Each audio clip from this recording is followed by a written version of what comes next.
द्वितीय विवाह पाई वर्षा तांको मांको ठरु नेले आशीर्वाद। तेबे दर्शक बंधु वर्तमान समय द्वितीय विवाह करने को जाउछंती वर्षा। आज्ञा हाँ, अनुभव को परे वर्तमान आसीछि वर्षांकर शुभ बेला।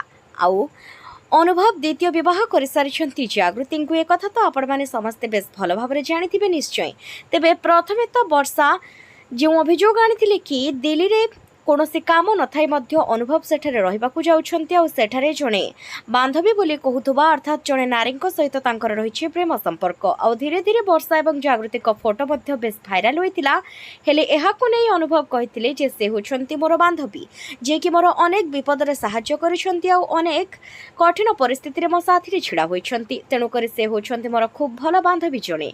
एपटे जागृति मध्य अनुभव को निजर बंधु बोली कहूथिले। आउ सबुबले दुहे एकाठी मध्य देखिबाकु मिलुथिले। बंधु आ बांधवीर परिचय दे रहुथुबा एही दुई कपल वर्तमान समय जे कि पालटी जाइछंती।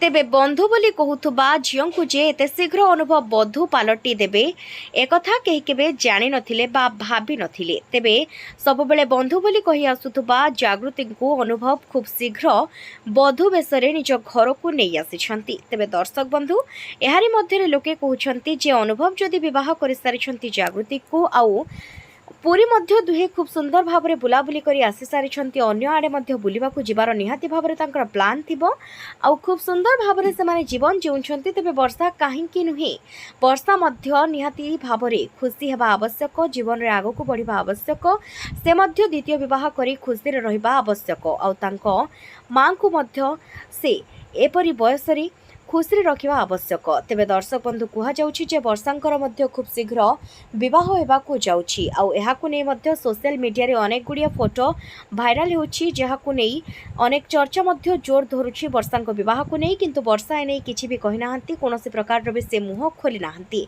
किंतु तांक विवाह को नै वर्तमान समय रे सोशल मीडिया रे बहुत चर्चा रहुछि एवं तांक फैंस माने तांक विवाह को नै खूब चिंतित आउ चाहुचंती समस्ते से किपरि खूब शीघ्र विवाह करी सबु दिन पाई खुशी रुहंतु।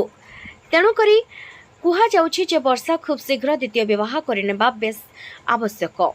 आशा करूछु वर्षा बेस खुशी रुहंतु। जय जगन्नाथ।